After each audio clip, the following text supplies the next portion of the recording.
বাংলাদেশের সরকারি অফিসগুলোতে ঘুষ বাণিজ্য কিংবা দুর্নীতির ঘটনা খুব সাধারণভাবেই মেনে নেন নাগরিকেরা, কিন্তু যুক্তরাজ্যেও কি তাই হয়? ব্রিটেনে সরকারি কর্মকর্তা ঘুষ নিলে তার পরিণতি যে কতটা ভয়াবহ হতে পারে তা স্পষ্ট হয়েছে সম্প্রতি প্রকাশিত এক রায়ে।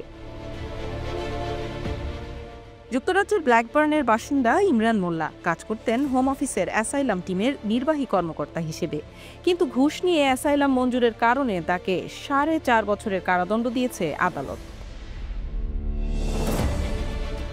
ঘটনা শুরু যখন বাংলাদেশের নাগরিক 23 বছর বয়সী নুরুল আমিন বেগ যুক্তরাজ্যে আশ্রয়ের জন্য আবেদন করেন। গত বছর ফেব্রুয়ারিতে তার অ্যাসাইলামের আবেদনটি নাকচ করে দেয় হোম অফিস।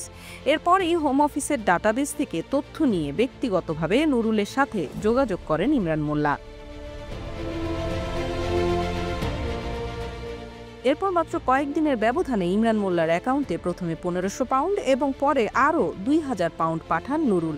এরই মধ্যে যুক্তরাজ্যের অভিবাসী আইন লঙ্ঘন করে নুরুল বেগের অ্যাসাইলাম আবেদন মঞ্জুর করেন ইমরান মোল্লা।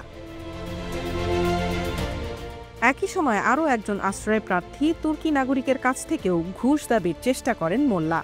পরে ওই ব্যক্তি তার আইনজীবীর মাধ্যমে ঘটনাটি রিপোর্ট করার পর পুলিশের তদন্ত শুরু হয় এবং গত বছর মার্চে ইমরান মোল্লাকে গ্রেপ্তার করে যুক্তরাজ্যের পুলিশ। সম্প্রতি এই ঘটনায় ইমরান মোল্লাকে 4.5 বছর এবং ঘুষদাতা নুরুলকে 18 মাসের কারাদণ্ড দেয় আদালত। এই ঘটনা প্রবাসী অবস্থানরত বাংলাদেশিদের জন্য একটা বড় সতর্ক সংকেতও বটে।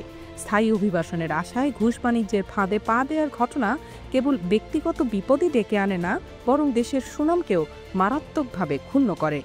অবৈধভাবে অভিবাসনের চেষ্টায় জেল জরিমানার শাস্তি তো আছেই, পাশাপাশি ভবিষ্যতে অন্য কোনো দেশে বৈধভাবে বসবাস বা কাজ করার পথও বন্ধ হয়ে যেতে পারে চিরতরে। Politika TV, London.